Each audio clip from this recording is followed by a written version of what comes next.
In Jesus' name, amen. I know it might be hard to believe, but I actually have training as a lifeguard. I know that's kind of funny to think because I'm not really I don't look like lifeguard material, but I do remember serving at Arrowhead Lutheran Camp years ago. They needed a lifeguard. I didn't have the training for it, but I did have the merit badge from Boy Scouts. So I think that qualified me to do that. One of the things that amazed me about stuff we learn, especially in lifeguarding, is if you are approaching a drowning person, one of the things you have to be careful about is to be pulled under by them. So oftentimes we're taught, wait until they're like almost exhausted to the point that they start to sink. Because if you get entangled with someone who is drowning and is desperate, they will use you as a flotation device, even if that kills you. In fact, we were taught, and we actually had to practice that, where we would swim up to someone and they would get on top of us, and we had to learn how to swim down. We would actually be pulling ourselves further and further down, because if the further we went down, soon the drowning person was like, wait a second, this is the wrong direction. They will give up, and then you swim behind them, and then hopefully again they're tired, because the idea is you can't save that person if you yourself are dead. Right? That's kind of an important lesson. Jesus is not a lifeguard. That's not how he designed the salvation plan for you and me that was established before the beginning of the world, before Adam and Eve took a bite of an apple, before the world was plunged into sin. Jesus had a plan. And the plan was we were going to be desperate, and we were going to be hurting, and we were going to want to do everything we can to save ourselves. And as he approaches us, he actually ends up dying for us. It seems counterintuitive because, shouldn't you be alive in order to save? But that wasn't Jesus. We have all been ingrained in us this ability to save ourselves.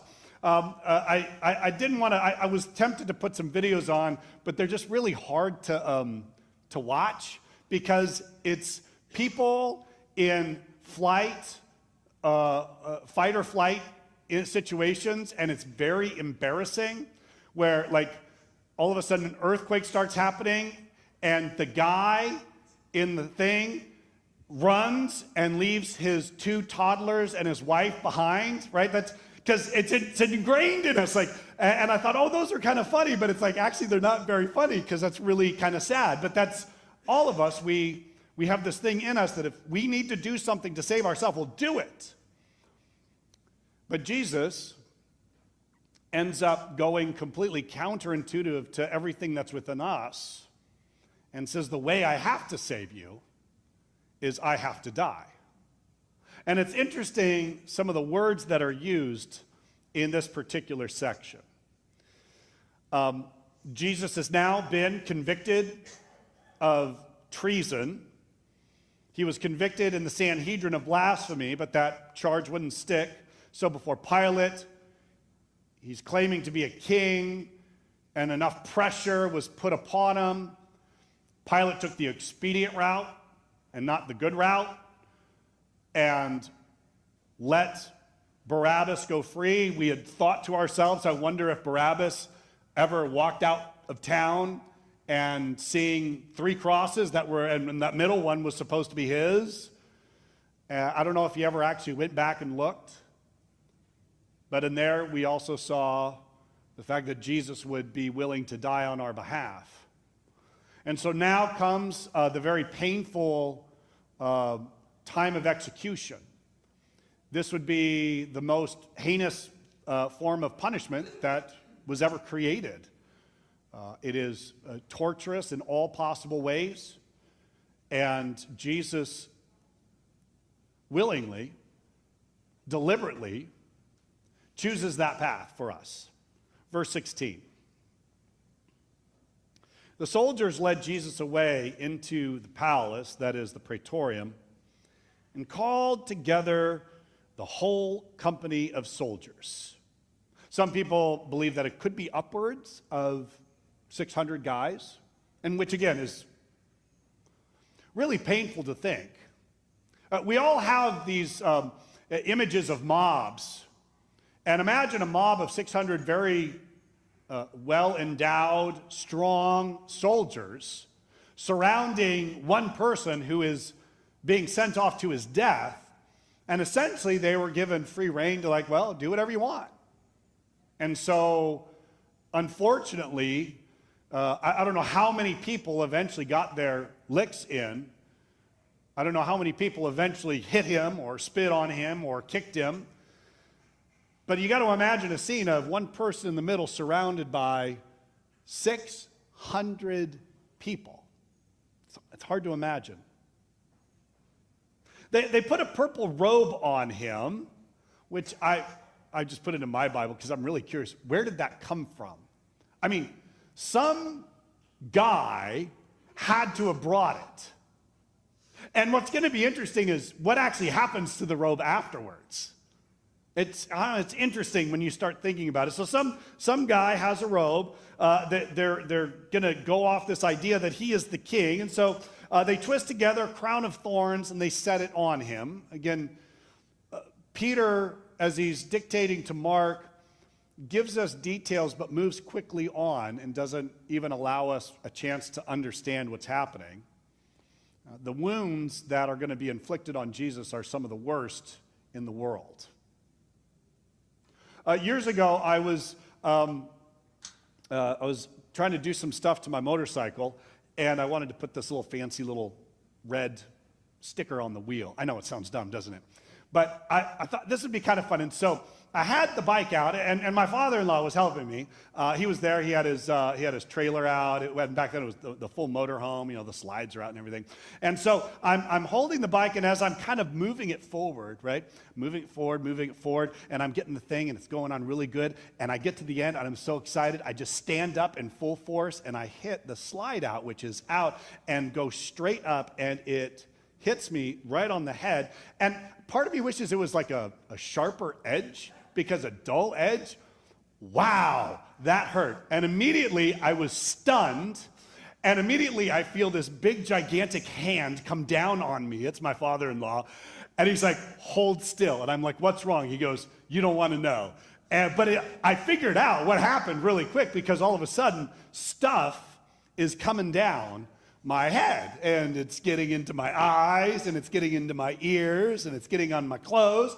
I, full force, split open my head. I was unaware of just how much blood is in your head. It's another Boy Scout rule, right? If your feet are cold, you put a hat on. You lose the majority of your heat out of your head. So if you put a hat on, it keeps your body warm. Yeah, I had blood pouring everywhere. And that injury is nothing, absolutely nothing like what Jesus experienced. These thorns would have been massive, probably about that big. And I don't think they gently laid it on his head like, oh, here you go, sir, here's it. Oh, it's like really sticky. No, they got it on, and we know from other gospel writers that say they took stabs and then they beat it down onto his head, so it really kind of drove it in. And it's painful. And Jesus, I don't know, is he struggling right now with fight or flight? If he is, it sure doesn't seem like it. He is. Right then, he could have called down legions of angels to absolutely destroy those 600 guys. It wouldn't even have needed to be Michael the archangel. It could have just been one, peon angel, because these people can take care of business pretty effectively. But Jesus doesn't appear to be in fight or flight because he has a goal and a mission. I need to die to save you and to save me.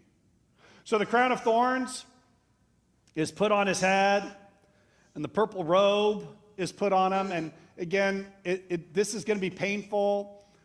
His whole back is already destroyed, right? He's been through whippings and beatings. Probably his sides are all destroyed. And so then they put a purple robe on him. And as the blood starts to coagulate on that robe, what happens then when they're getting ready to rip it off? It's going to be really painful. I get a cut on my thumb, and, it hurts really bad. But it doesn't hurt anywhere near what Jesus is experiencing. Verse 18, and they began to call out to him, "Hail, King of the Jews." It's interesting, some of the things that are said and how true they actually are. Again and again, they struck him on the head with the staff, where the crown of thorns is, driving it deeper and deeper. They spit on him. Falling on their knees, they paid homage to him. So it's now not just physical pain, but he's being mocked. He's being made fun of. And if you've ever been in a situation where you're being made fun of, what do you want to do? You want to get out. You want to run. You don't like what people are saying, so you exit so that you don't have to hear people's ridicule of you. I'm wondering if Jesus' fight or flight instinct is there, and if it is, I don't see it. He doesn't immediately stand up and say, actually, yes, I am the King of the Jews. I am the King of this nation. I am King of this entire world. I am King of the universe, everything in it. And if he would have done that, he would have saved himself. But he didn't. He did not take care of himself because he knew he had to die to save you. And when they mocked him, they took off the purple robe, which would have caused all of his wounds to reopen, and now he's bleeding even more. And they put his own clothes on him, and they let him out to crucify him. Another person ends up coming into focus. We don't know a lot about him. It's always fun to speculate. These are the times when you say, gosh, was it this? Was it this? Was it this? We get this man. He's from Cyrene. His name is Simon. And it's a strange thing that he says, this is Simon, the father of Alexander and Rufus. But Simon who? What's his last name? Or better yet, what is his, Simon, son of, who's his dad? And Rufus and Alexander. Who's Rufus and Alexander? But the people writing this, Mark and Peter, they seem to be able to say, you all know who this person is. So somehow or other, we extrapolate from that Simon of Cyrene eventually became a follower of Jesus. Now, we don't know, was he already a follower of Jesus prior to this? Or did this instance radically change his life? Well, this man is there. He was passing by on his way in from the country, and they forced him to carry the cross. You would usually be carrying your own cross beam. I know some films show Jesus carrying the full cross. Probably not, as they've shown some of the stuff that's there, that the post in the ground is already erected out there, and then they're going to just lift him up and hang him on that with the crossbeam. It's one or the other, but whatever it is, Jesus is now probably entering into hypovolemic shock, which that's just a fancy word of he's losing a lot of blood. His head is probably still bleeding. Everything got ripped new again. So now he has to carry this heavy crossbeam, and as he's going, he's stumbling, he's tumbling, he's scraping up his knees. He falls down on the ground. The crossbeam probably smashes the crown of thorns even further deeper into his head. He is now becoming as weak as you can get. And it becomes very clear Jesus is so weak he can't even continue on. He's stuck. At any moment, he could have summoned strength from his Father. He could have endowed himself with supernatural strength, tapping in and flexing that God strength, but he doesn't. He's not going to do it. He would save himself. It would be great, but he doesn't. Because he knows he needs to sacrifice himself for us. So This guy, Simon of Cyrene, is forced to carry the cross. Verse 22, they brought Jesus to the place called Golgotha, which means the place of the skull. If I were speaking Latin, it would be called Calvaria, which also means skull. It's always fun. Why did they call it the place of the skull? Some people say maybe the outcropping looked like a skull. I think the easiest one is that it does. Yeah.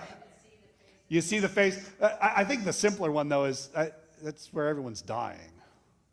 And, yeah, this is the place where the execution is happening. It's on the way out of town because it's great to be able to show people, if you decide to try anything that is being done like these guys, the same fate will happen to you. And so there they are, place of the skull. Verse 23, then they offered him wine mixed with myrrh, but he did not take it. I know it seems that it's offered a couple of times, but at the initial thing, this would be, as best as they can tell it, I read some that didn't believe that, but it seems the most logical. This would be a narcotic, this wine mixed with myrrh, and it was designed so that you could deaden the senses a little bit. You don't have to feel everything quite as much. There were some that said actually their goal was to keep you alive a little bit longer. So if you're not in shock from all the pain, this will deaden it so then you can actually live a little bit longer. Because that was their whole goal. How can we inflict the most amount of pain and have it last for as long as we can possibly do it? Sometimes these people would be hung on the cross for days. We often truncate it because the only experience we have is what happened with Jesus. He died in a couple hours. But for a lot, they would be out there for days. And again, to help with that, we're going to drink some wine. Because, wow, the pain is overwhelming. Maybe it'd be good for Jesus to take some of that, as that overwhelming pain is overloading every sense. He could have found that slightly easier way to suffer, and he says, no, I'm not going to take it.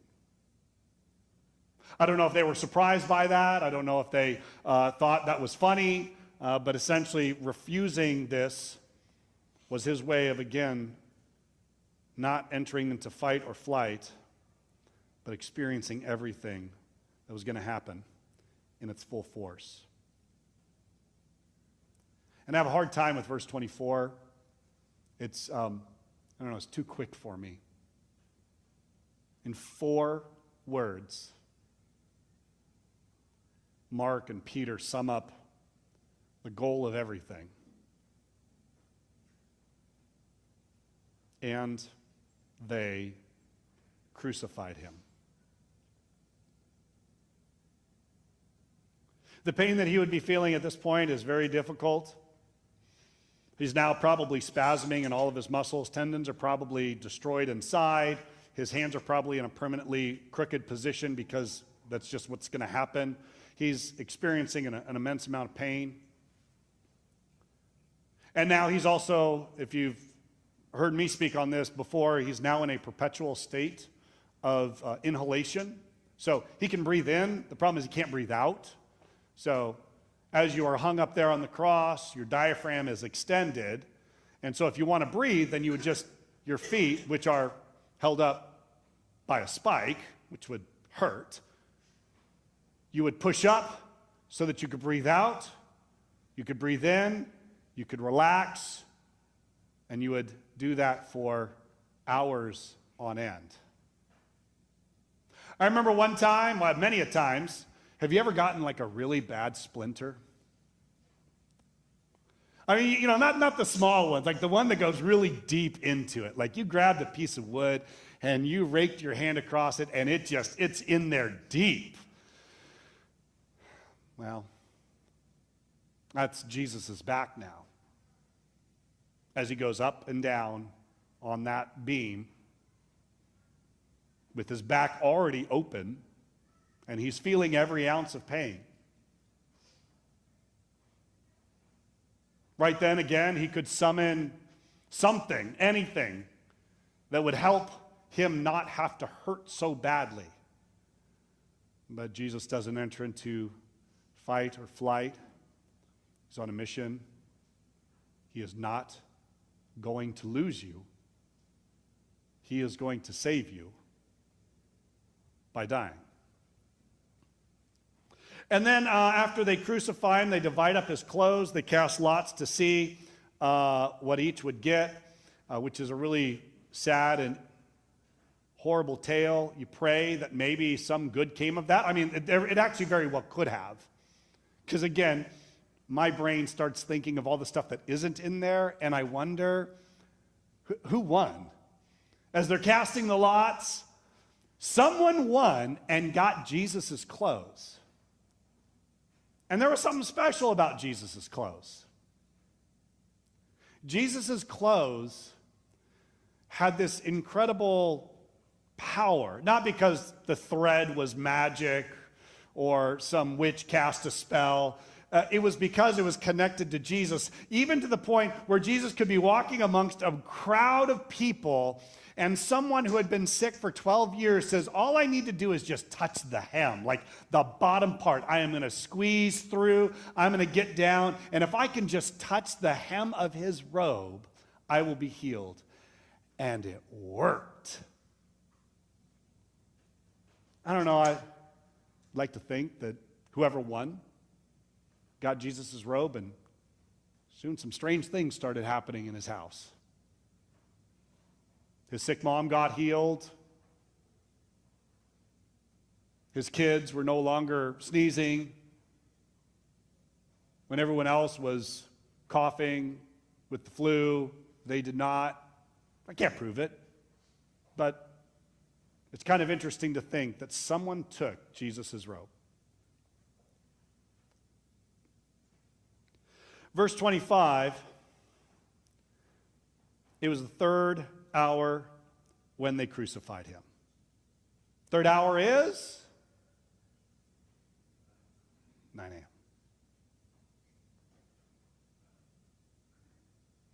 And as they crucify him, there's going to be others that are there. They wrote a notice on top, the King of the Jews.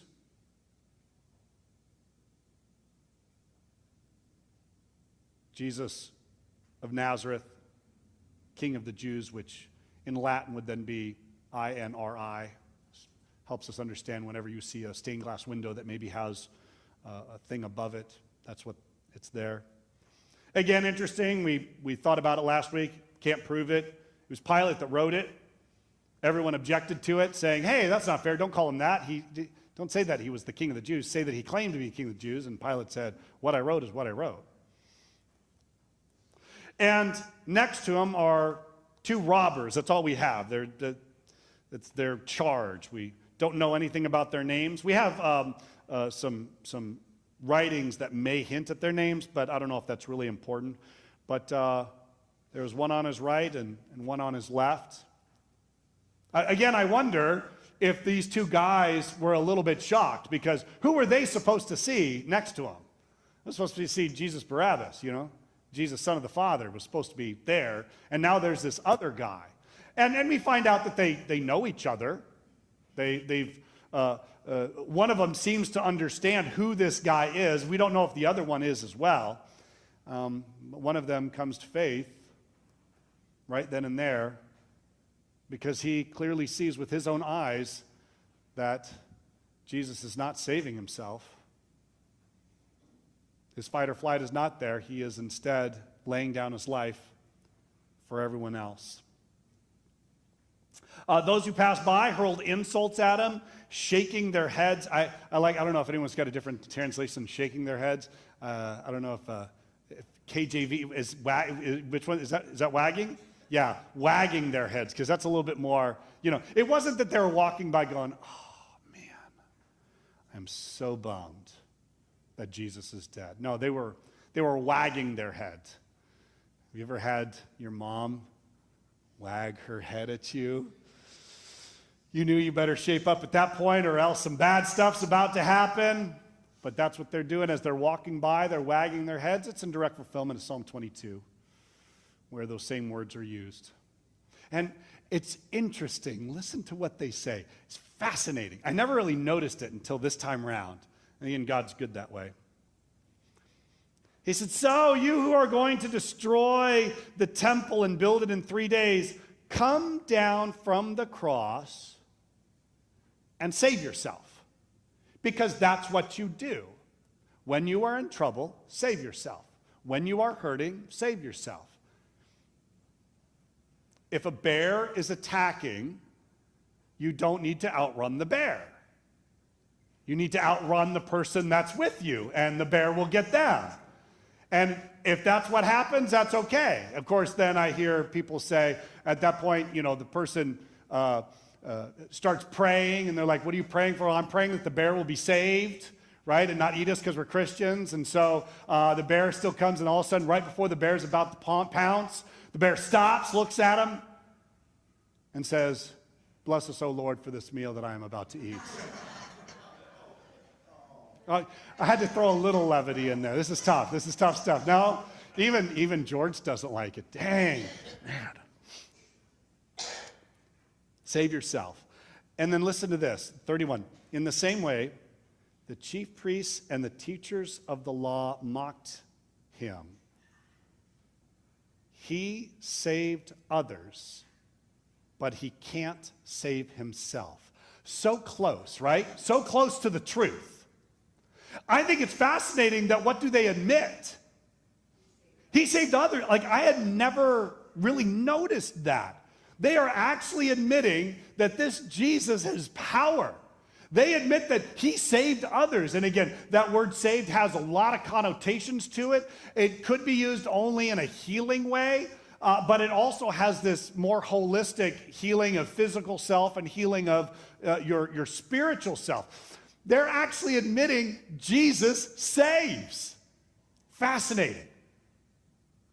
And I wonder what is in their heart that is so horrible that it is preventing them from seeing this power for just as it is. This person is someone special.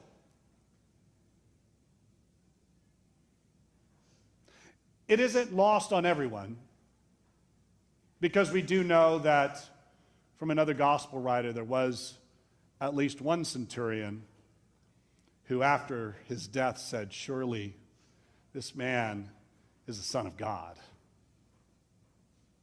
And I don't know if that was because he looked up at a man who was hanging on a cross and seeing that he was not willing to come down. He was not willing to save himself, because it wasn't that he can't, it's that he won't. Jesus saves others, but he won't save himself. That's a little bit more accurate. And as he's hanging on the cross, breathing, going up and down, all of these people are mocking him. We wonder where others are at. We know that Mom's around. We know that John's around. We wonder if is Lazarus there, looking upon Jesus, saying, this man saved my life and raised me from the dead, but he won't save himself. Or if that lady who had that bleeding for 12 years and was healed by touching the hem of Jesus' garment, I wonder if she was there. He saved me.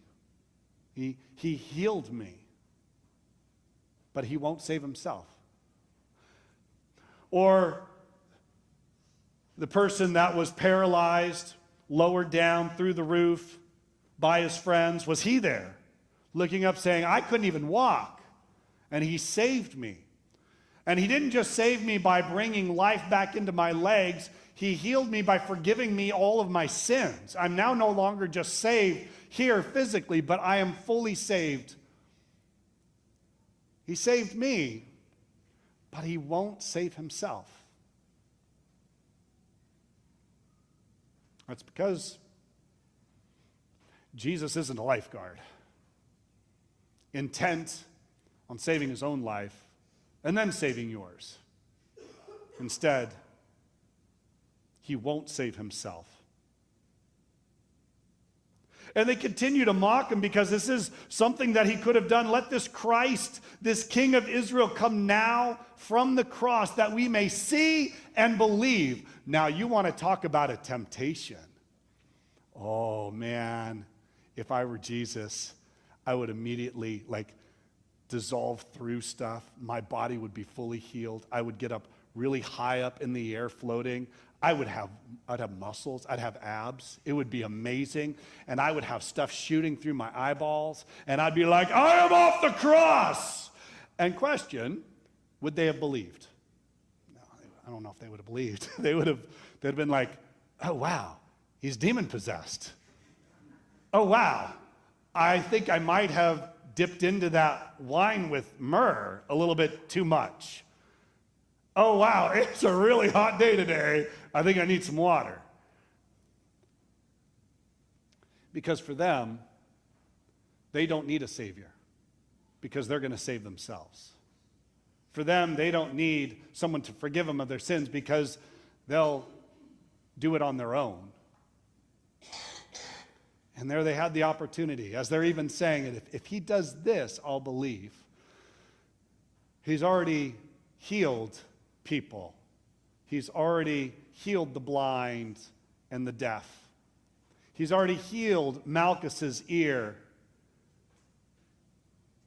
He's already raised people from the dead, and that wasn't enough.